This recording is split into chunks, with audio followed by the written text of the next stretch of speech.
distress. I heard a sweet voice saying, make me your choice. And I entered the haven of rest. I've anchored my soul in the haven of rest. I'll sail the wide seas no more. The tempest may sweep o'er the wild stormy deep. In Jesus I'm safe evermore. I yielded myself to his tender embrace, and faith taking hold of the word. My fetters fell off and I anchored my soul. The haven of rest is my Lord. I've anchored my soul in the haven of rest. I'll sail the wide seas no more. The tempest may sweep o'er the wild stormy deep. In Jesus I'm safe evermore. The song of my soul since the Lord made me whole has made the old story so blessed. Of Jesus who'll save whosoever will have a home in the haven of rest. I've anchored my soul in the haven of rest. I'll sail the wide seas no more. The tempest may sweep o'er the wild stormy deep. In Jesus I'm safe evermore. How precious the thought that we all may recline, like John the beloved and blessed, on Jesus' strong arm where no tempest can harm, secure in the haven of rest. I've anchored my soul in the haven of rest. I'll sail the wide seas no more. The tempest may sweep o'er the wild stormy deep. In Jesus I'm safe evermore. Hear the blessed Savior calling the oppressed. O ye heavy laden, come to me and rest. Come no longer tarry, I your load will bear. Bring me every burden, bring me every care. Come unto me. I will give you rest. Take my yoke upon you. Hear me and be blessed. I am meek and lowly.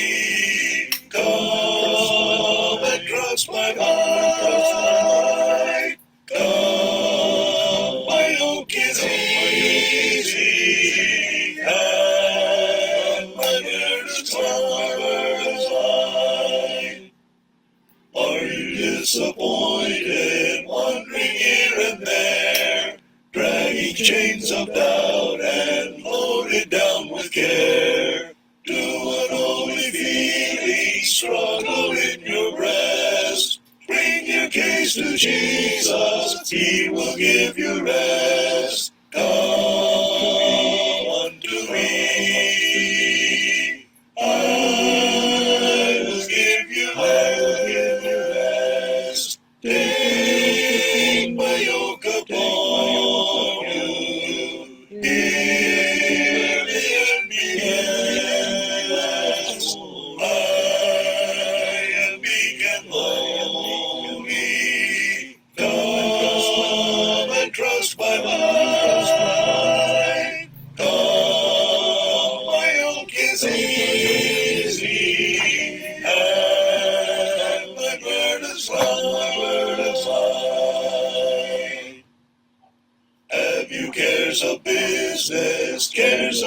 depressing debt, cares of social life, or cares of hopes unmet. Are you by remorse or sense of guilt depressed? Come right on to Jesus, He will give you rest. Come unto me.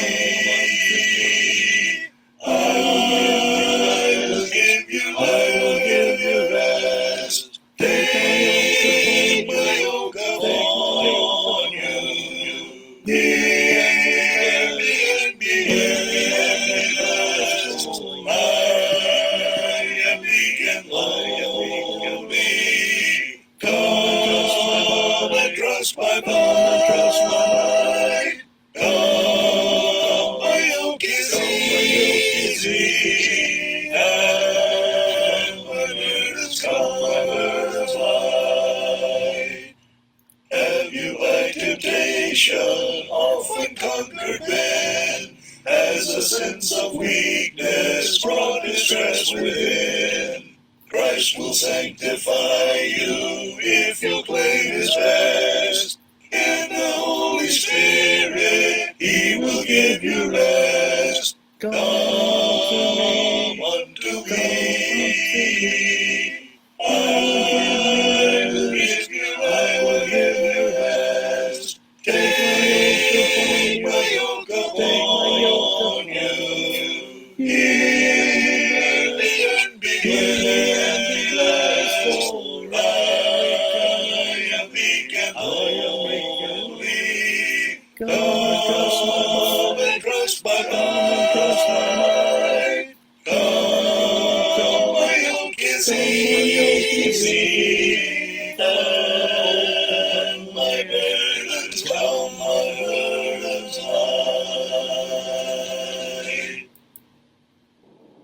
Magandang gabi mga kapatid. Araw po ng Lunes, unang araw ng Linggo. Tayo po ay magkakaroon muli ng pag-aaral po sa Facebook Live. Binabati po natin ang mga kaigsuonan. Maayong gabi sa inyong tanan na igsuon. Bagamat meron pa rin mga lugar sa Soxargen na napakituang po ng malakas na earthquake. Binabati rin po natin ang ating mga kabugtuan kang Kristo, maupay nga gabi, at ang ating mga katugangan kay Kristo, Diyos marang banggi sa iyong gabos, yung pong tagapangasinan, Santo siya labi, at siya kayo namin, siyempre ang ating mga kakapsat, na yung pangarabi, kada kayo amin kakapsat.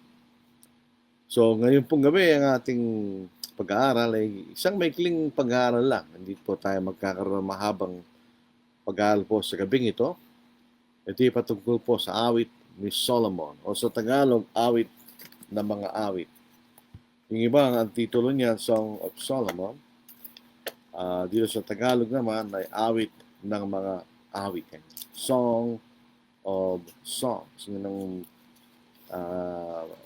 titulo dito po sa Tagalog. At sa ibang mga salin, awit ng mga awit, Song of Songs. Sa New King James, Song of Solomon. Ito ang ating maikling pag-aaral lang. Ano po?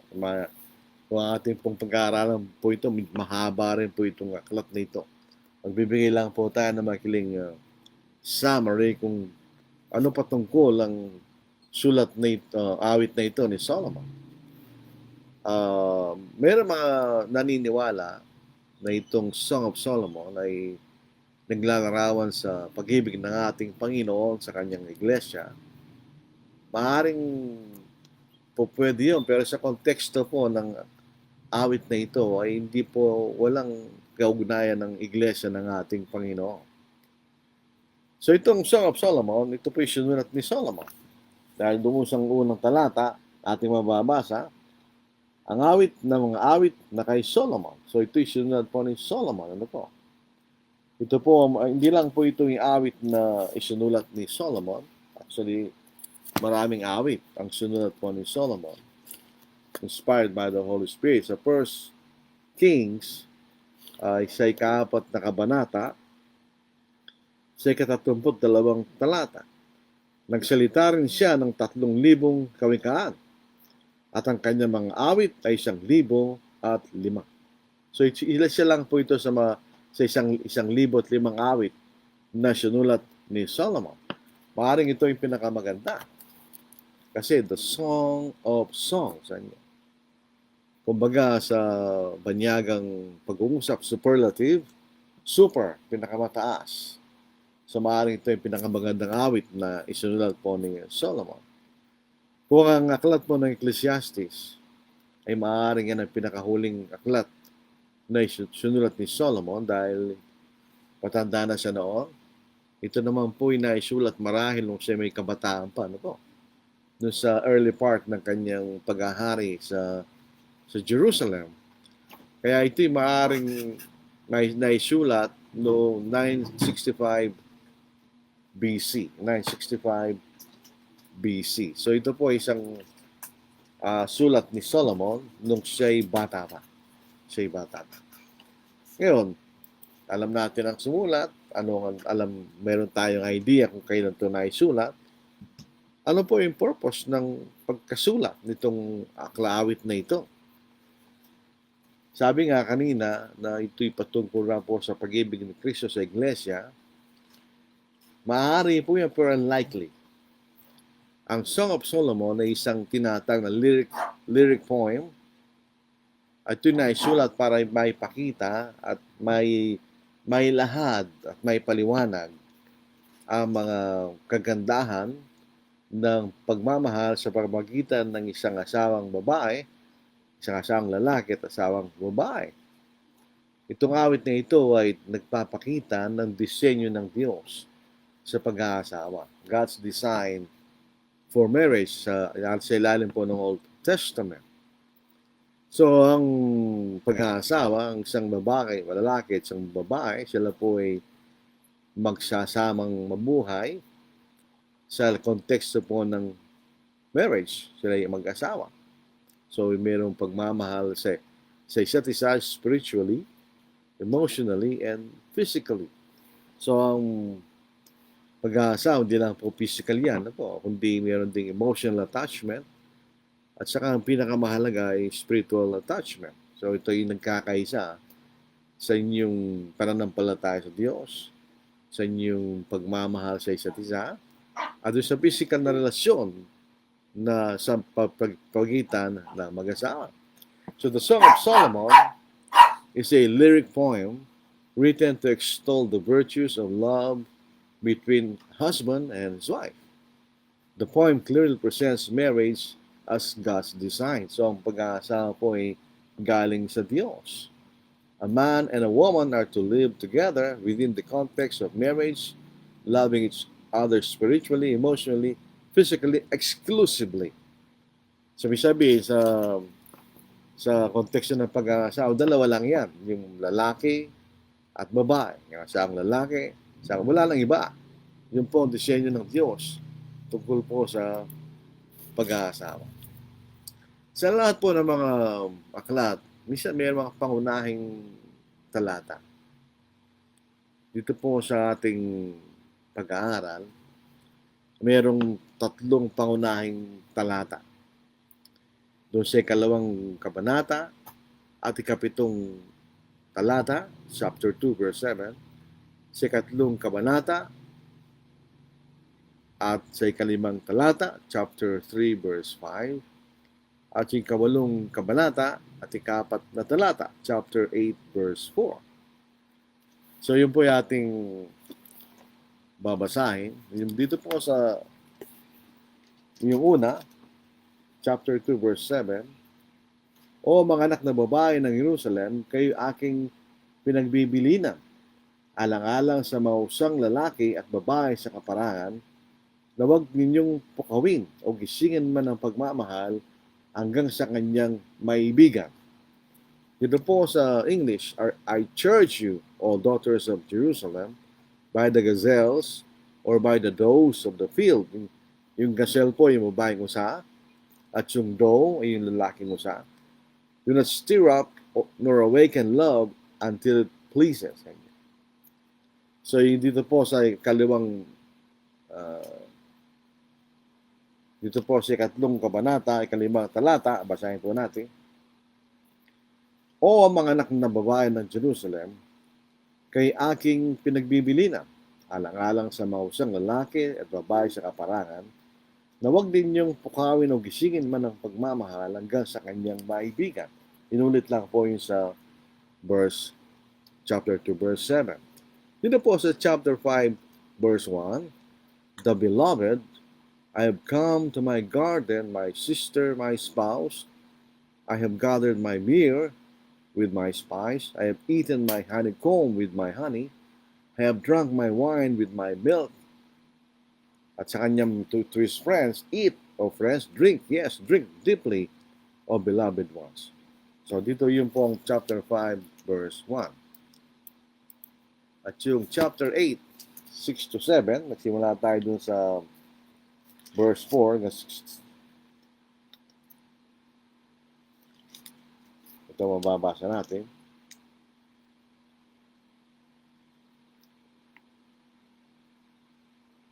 Ilagay mo akong pinakatatak sa iyong puso, pinakatatak sa iyong bibig, sapagkat ang pag-ibig ay kasing lakas tulad ng kamatayan. Ang panibog ko ay kasing bagsik na tulad ng libingan. Ang mga liyab niyon ay parang mga liyab ng apoy, isang apoy na lumalagablab. Hindi kayang patayin ng maraming tubig ang pag-ibig, ni malulunod man ito ng mga baha. Kung ihandog ng isang lalaki dahil sa pag-ibig ang lahat ng kayamanan sa kanyang bahay, yun ay kukutsaing lubusan. Gano'n yun. So ito po yung nilalarawan ng pagmamahal ni Solomon doon sa kanyang minamahal, yung sinasabi rito. So yung kanyang yung babae, sabi niya, itatakmo ko sa iyong puso kanya at tatakmo ko sa iyong kamay.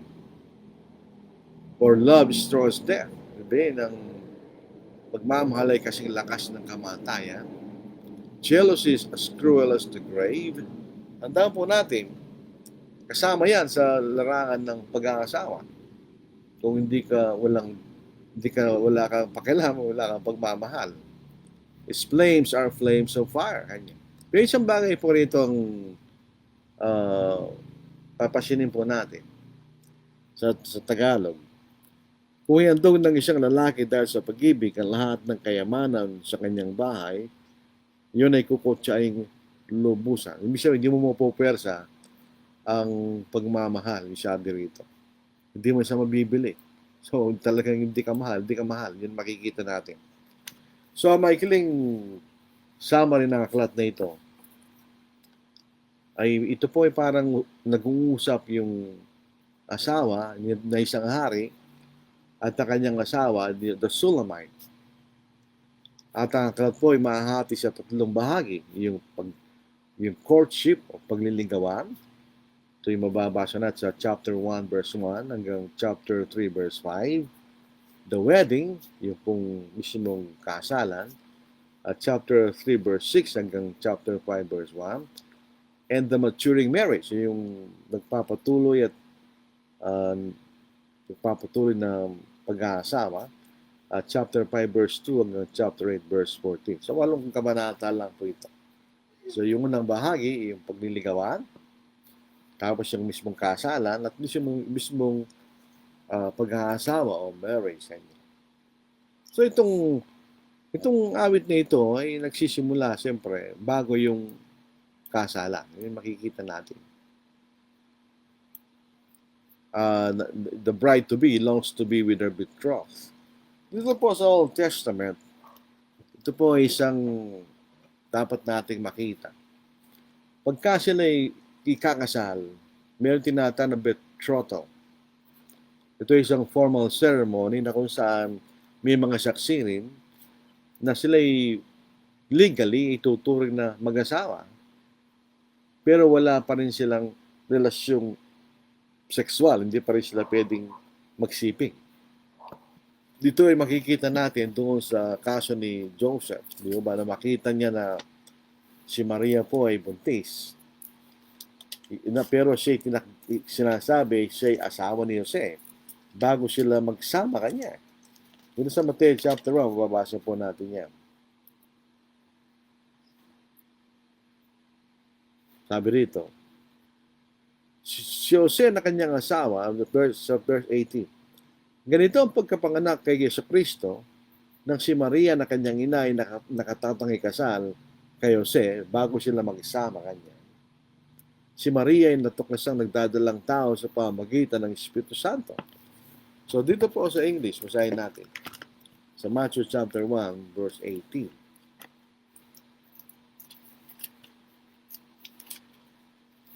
May mababasa na salitang betrothal.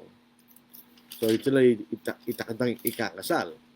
Basahin natin sa verse 18. Now the birth of Jesus Christ was as follows. After his mother Mary was betrothed to Joseph before they came together. So pag betrothal, hindi pa kayo nagsasama. Magsasama pa lang kayo pag kayo kinasal o yung wedding. Before they came together, she was found with child of the Holy Spirit. So siya buntis, pero hindi ito galing sa sinamang tao. So yung awit nagsisimula bago dun sa kasalan, yung bride-to-be, yung Shulamite, siya po ay nagnanasang makasama niya ang kanyang magiging asawa, betrothed. Siyempre, looks forward dun sa kanyang intimate caresses. So, yung natural po yun sa larangan ng pag-aasawa. Makita natin. Pero, ito po sinasabi dun sa unang bahagi, nung titingnan po natin sa chapter 2, verse 4, nitong pinag-aaralan po natin, hindi mo raw mapipilit ang pag-ibig kanya. Dito sa chapter 2, verse 4. Ganit po natin, medyo na bawala tayo sa ating talata.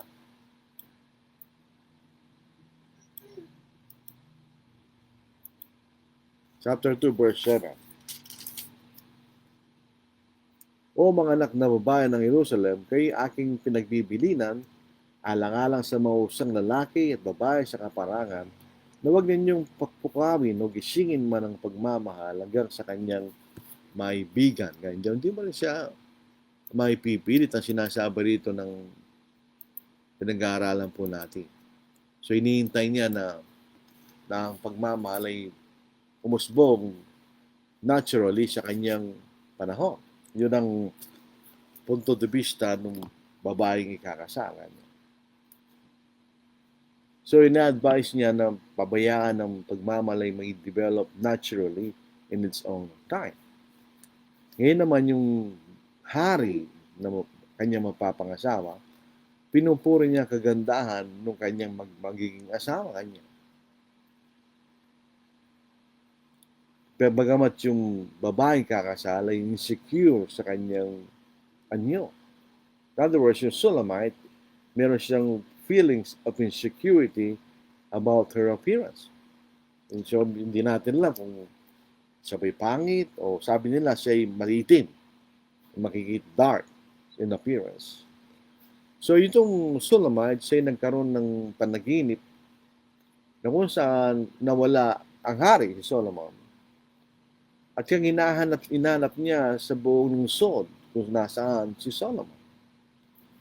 At sa tulong po ng mga bantay ng lungsod, natagpo niya si Solomon at siya yumakap sa kanya at dinala sa isang lugar na safe. Pero ito isang panaginip lang. Nung siya naginip, inulit lang niya kanyang utos not to force love. Ganyan. So, pintayin na ang pagmamahal ay musbong naturally dito pinipili. So, doon po sa wedding night, muli, ang asawang lalaki, pinupuri niya ang kanyang kagandahan ng kanyang asawa, babae.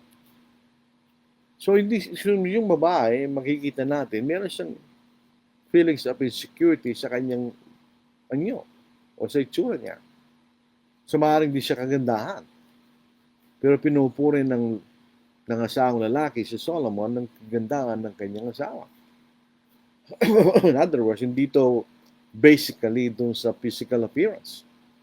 Meron nakikita kagandahan yung kanyang asawang lalaki. And in a highly symbolic language, the wife invites her spouse to partake of all she has to offer. So ito tinatawag nilang honeymoon.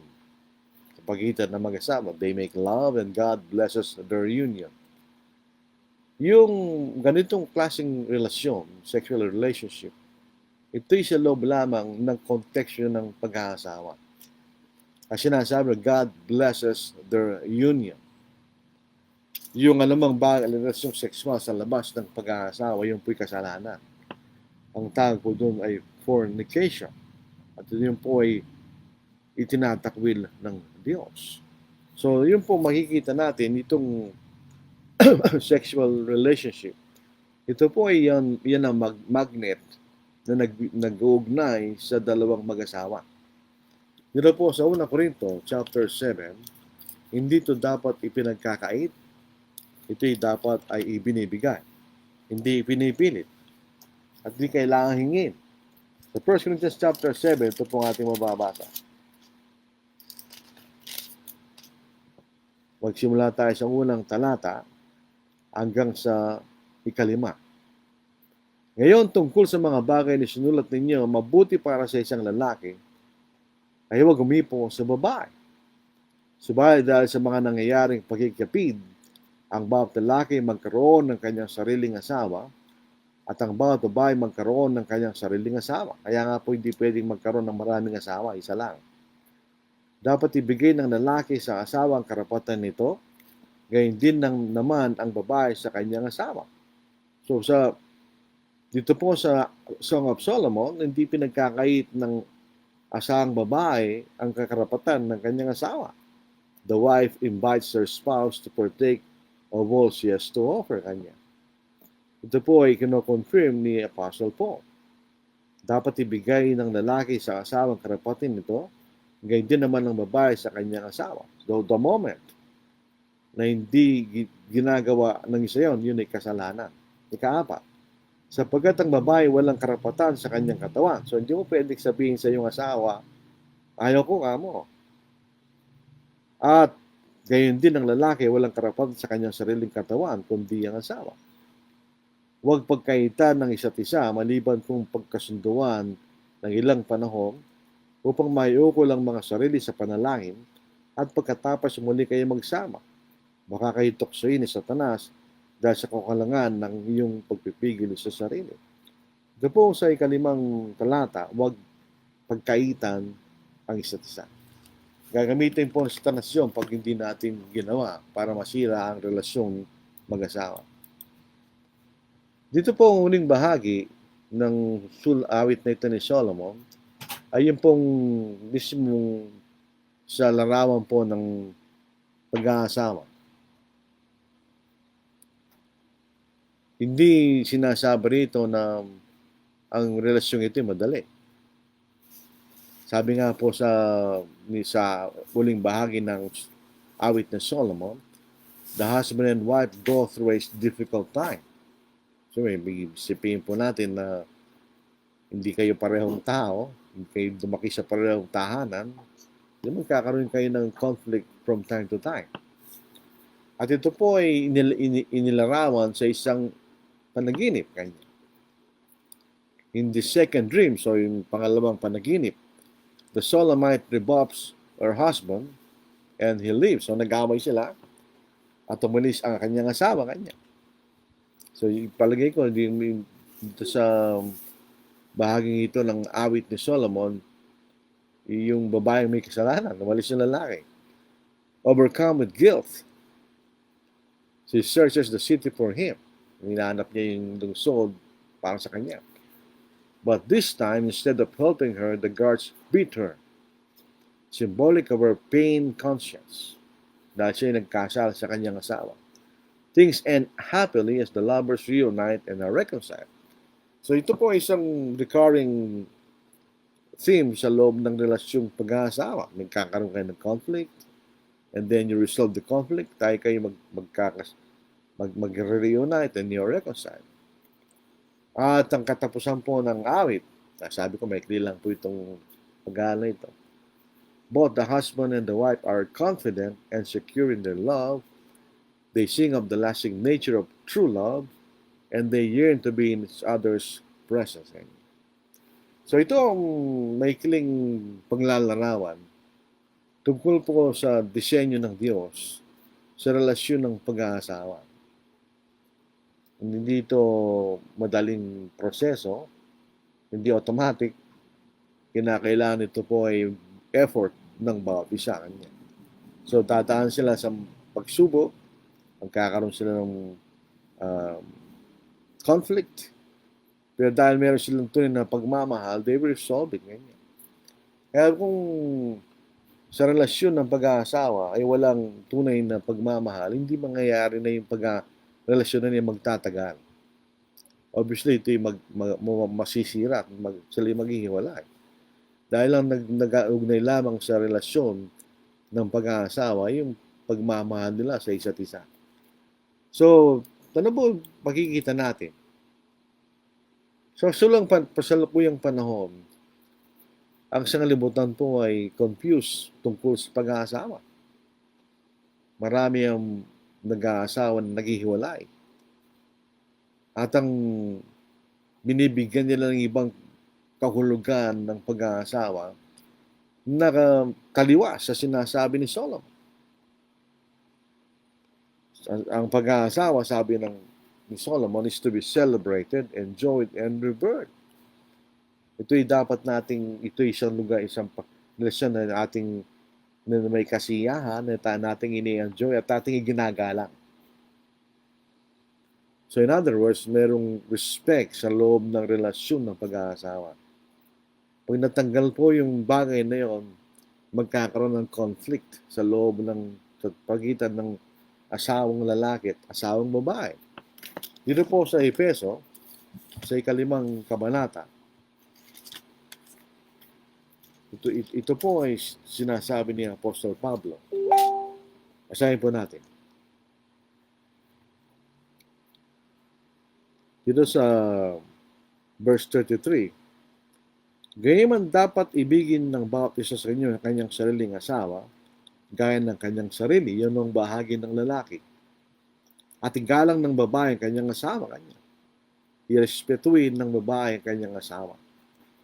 Pag nawala po yan, yun ang kamatayan ng relasyon ng pag-aasawa. Pag hindi natin binigyan ng respeto ang relasyon na yon, dito ay natural na mamamatay. So ano po ang pwede nating matutunan sa awit na ito? Kung tayo po ipapasok sa relasyon ng asawa, bigyan natin ng atensyon ng asawa natin, huwag natin siyang baliwalain. Bigyan natin ng panahon na makilala natin ng ating asawa. Hindi automatic yan.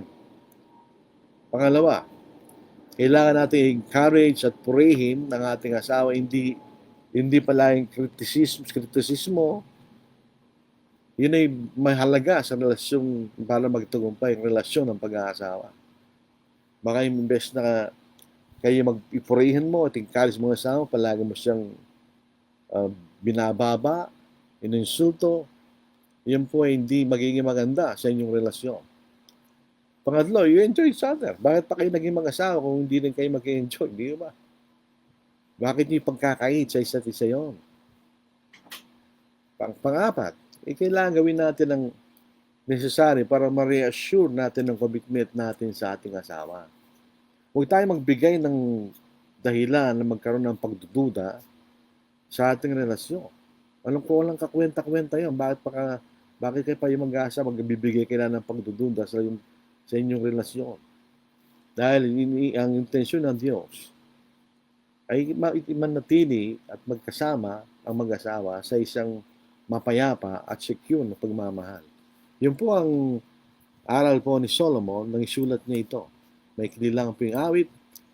Ito ang disenyo at lainin ng Diyos sa pag-aasawa. Kung hindi natin respetuhin at di natin kayang respetuhin ang maging asawa natin, huwag na lang tayo mag-asawa. Kasi kailangan yan sa relasyon ng pag-aasawa. So ito po ang ating pag-aaral po sa gabing ito. Maraming salamat sa inyong pakikinig.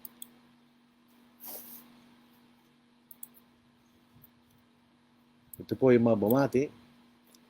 Leonito Torrelisa, na imbang garabi kada kay amin kakapsat. Ibig sabihin yan, magandang gabi sa lahat mga kapatid. Andrew Romero, good evening po sa lahat. Oljan Ocampo, good evening po. Alfredo Camagay, good evening brother. Rafael Ortiz, good evening sa ating lahat. Daisy Boydol Muisikol, ito po ay taga ibang bayan. Blessed evening everyone. Gemma de los Santos, good evening po brother. So ilan po ang bumati sa atin sa gabi ito. Someday you'll stand at the bar on high. Someday your record you'll see. Someday you'll answer the question of life. What will your answer be? What will it be? What will it be? Where will you spend your eternity? What will it be? Oh, what will it be? What will your answer be? Sadly you'll stand if you're unprepared. Trembling you'll fall on your knee. Facing the sentence of life or of death. What will that sentence be? What will it be? What will it be? Where will you spend your eternity? What will it be? Oh, what will it be?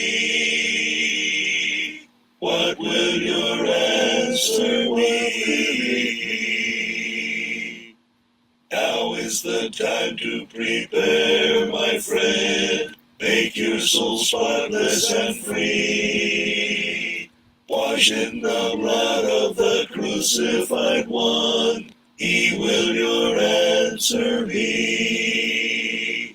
What will it be? What will it be? Where will you spend your eternity? What will it be? Oh, what will it be? What will your answer be?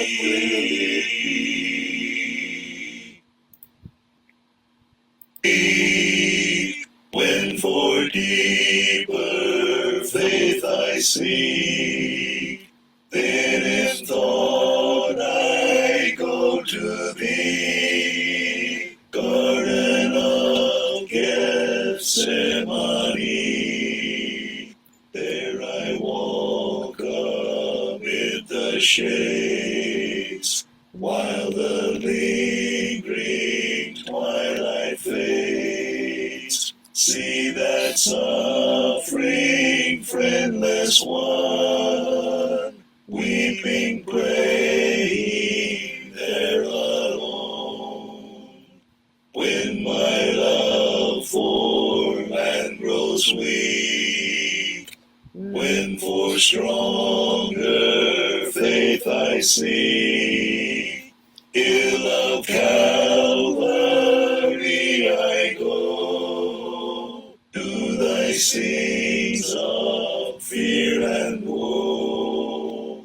There behold his agony, suffered on the bitter tree. See his anguish, see his faith of triumphant still in death. Then to life I turn again, learning all the worth of pain, learning all the might that lies in a full self-sacrifice.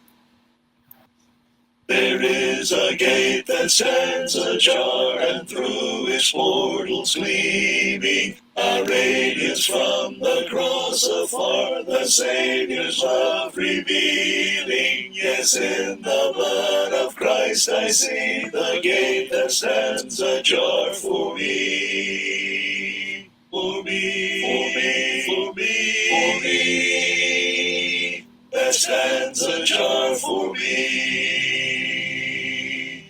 That gate ajar stands free for all who seek through it salvation. The rich and poor, the great and small, of every tribe and nation. Yes, in the blood of Christ I see the gate that stands ajar for me. For me, for me, for me, for me, that stands ajar for me.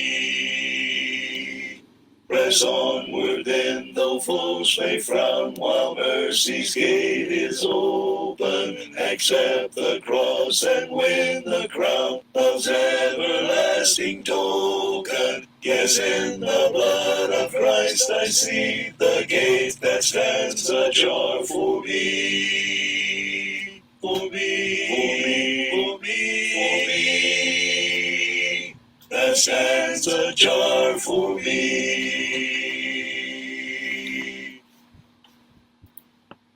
Jesus is standing in Pilate's hall, friendless, forsaken, betrayed by all. Hearken what meaneth the sudden call. What will you do with Jesus? What will you do with Jesus, my friend? Neutral you cannot be. Someday your heart will be asking, oh friend, what will he do with me?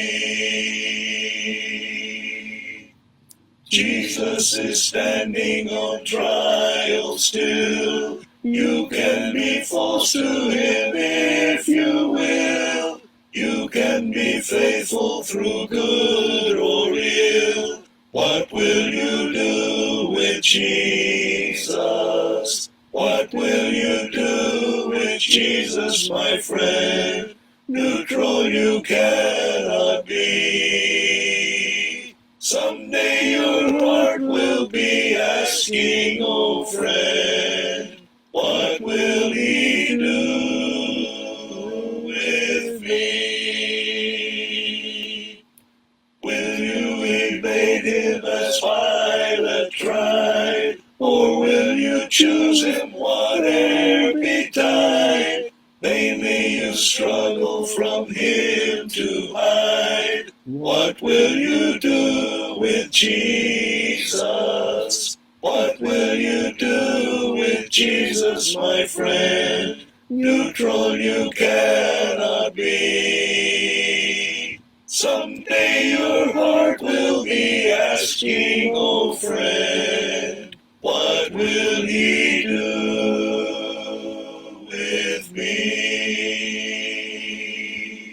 Will you, like Peter, your Lord deny? Or will you scorn from his foes to fly, daring for Jesus to live or die? What will you do with Jesus? What will you do with Jesus, my friend? Neutral you cannot be. Someday your heart will be asking, oh friend, what will he do with me? Jesus, I give thee my heart today. Jesus, I'll follow thee all the way. Gladly obeying thee will you say, this will I do with Jesus. What will you do with Jesus, my friend? Neutral you cannot be. Someday your heart will be asking, oh friend, what will he